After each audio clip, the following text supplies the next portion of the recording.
Hello and welcome to a special episode of The Quint. We are here today in Uttar Pradesh's Saharanpur, and today we are going to discuss the 10% reservation for economically weaker sections. With us are a couple of students and let's ask them what they think about it. तो ये बताइए, इनका जो reservation है वो आपको क्या लगता है, कितना progressive है? ये काफ़ी अच्छा है और ये स्वर्ण समाज के उस व्यक्ति के लिए जो गरीब तबके का व्यक्ति है, वो कहीं ना कहीं आरक्षण के कारण वो नौकरी नहीं ले पाता था या कहीं एडमिशन नहीं हो पाता था सरकारी संस्थानों में, और प्राइवेट कॉलेज में वो उनकी जो शुल्क है वो वहन नहीं कर पाता था। अब वो बच्चा, उसका एडमिशन सरकारी महाविद्यालयों में भी हो सकेगा, वो बच्चा आगे पढ़ सकेगा, उसकी शिक्षा को नहीं छूटेगी। और दूसरा इसमें क्या नाम है, कहीं ना कहीं सरकारी नौकरी में भी बहुत लाभदायक होगा। कि बहुत सारे लोग बोल रहे हैं कि फ़ायदा होगा हाँ अपर कास्ट को, लेकिन ये जो सीट्स हैं वो कहाँ से आएंगी? सीट्स कहाँ से आएंगी, यही बात है। 50% में तो आप लोग जॉब दे नहीं पा रहे हो, 60% में आप जॉब मतलब 10% में कैसे कवर करोगे आप क्राइटेरिया?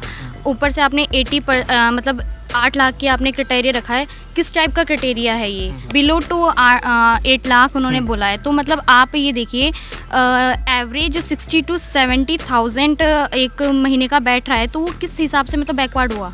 तो आपसे फिर से पूछेंगे, बैकवर्डनेस कैसे हम स्थिर डिसाइड करेंगे? ये तो आप कह सकते हैं कि हाँ 67,000 कुछ रुपए पर मंथ बैठता है 8 लाख के हिसाब से, परंतु कहीं ना कहीं स्थिति उन लोगों को इस आज तक तो 1900 जब से देश आज़ाद हुआ है, जब से तब तक स्वर्ण समाज को आज तक कुछ नहीं मिला। पर लेकिन ये कह सकते हैं चलो 8 लाख कह के भी लिया, पर लेकिन कहीं ना कहीं स्वर्ण समाज को उस व्यक्ति को फ़ायदा मिलेगा जिसकी एनुअल इनकम 2.5 लाख से कम या 2.5 लाख है, कहीं ना कहीं 3 लाख है, उन लोगों को इसका भी फ़ायदा मिलेगा। 90% से ज़्यादा लोग एलिजिबल होंगे इस रिजर्वेशन के लिए, 10% रिजर्वेशन के लिए। फिर वो हम कैसे फिल करेंगे? 90% ऑफ इंडियन पॉपुलेशन 10% रिजर्वेशन, वो सीट कहाँ से आएंगी? सबसे पहले मैं आपको बता दूं, जब हमें आरक्षण मिला, हमारे लोग नौकरी पे गए तो उसे देख के कहते थे ये आरक्षण वाला है, ये भीख वाला है, तो भीख से बना है। और आज ही अजब निराले लोग देश में तकते अपनी टांग रहे, अजब निराले लोग देश में तकते अपनी टांग रहे, और हमें भिखारी कहने वाले आज भीख मांग रहे।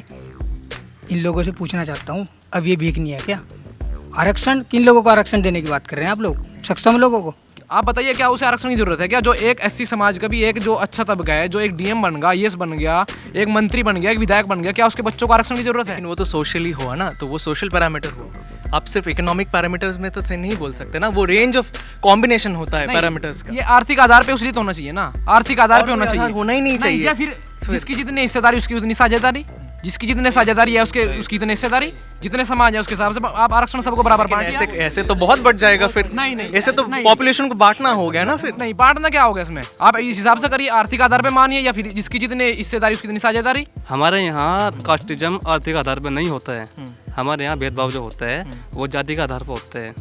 इस सब समस्या का एक ही समाधान है, देश के सभी नागरिकों को एक मुख्य धारा में, समान धारा में जोड़ सबको समान किया जाए, और तब जाके प्रोग्रेस होगी। ये कैसे होगा आपके हिसाब से? उसका तरीका ये है कि जितने भी हमारे कॉलेजेस हैं, हमारे प्राइवेट इंस्टीट्यूशन हैं, कॉलेज कोई भी हो, उसमें सभी बच्चों को गवर्नमेंट को ऐसा प्रावधान करना चाहिए कि सबकी एजुकेशन मुफ्त कर दी जाए।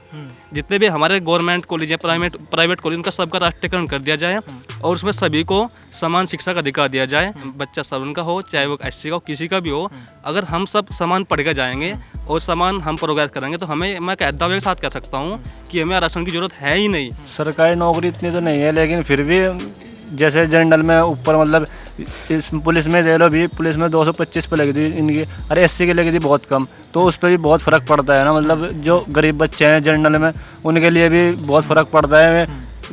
एक तो बहुत मुश्किल से जाकर कंपटीशन में मतलब तैयारी कर रहे हैं, फिर उनकी नौकरी नहीं लग पा रही है, उनकी इतनी ऊपर मेरिट लग रही है, उनकी इतनी नीचे लग रही है। इसलिए सबको अगर सेम करना चाहिए तो उसमें थोड़ा फ़ायदा होगा। इससे 10% से कुछ नहीं होने वाला है, तो जुमले हैं, वैसे ही बस कर दिया इलेक्शन के टाइम। पॉलिटिकल रिजर्वेशन के चक्कर में हम मेरिट को भूल रहे हैं कि आपको क्या लगता है? हाँ बिल्कुल मेरिट भूल रहे हैं, क्योंकि इस चीज़ का फ़ायदा पड़ता है।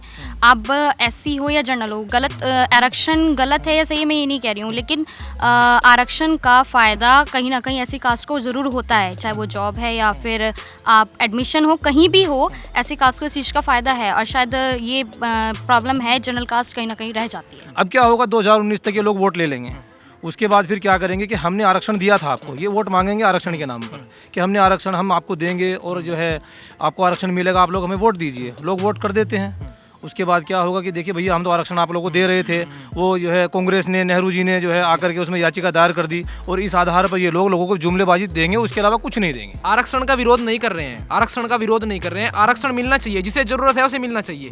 जो एक गरीब है, चाहे वो जनरल में हो, ओबीसी में हो, एससी में हो, जो गरीब तबका है, जो नहीं इतना वो कर सकते, उन्हें मिलना चाहिए जी। अच्छा, तो अगर हम एक वोट लेते हैं, क्विक अगर हम वोट लेते हैं, किसको लगता है कि ये जुमला है, काम नहीं करने वाला है?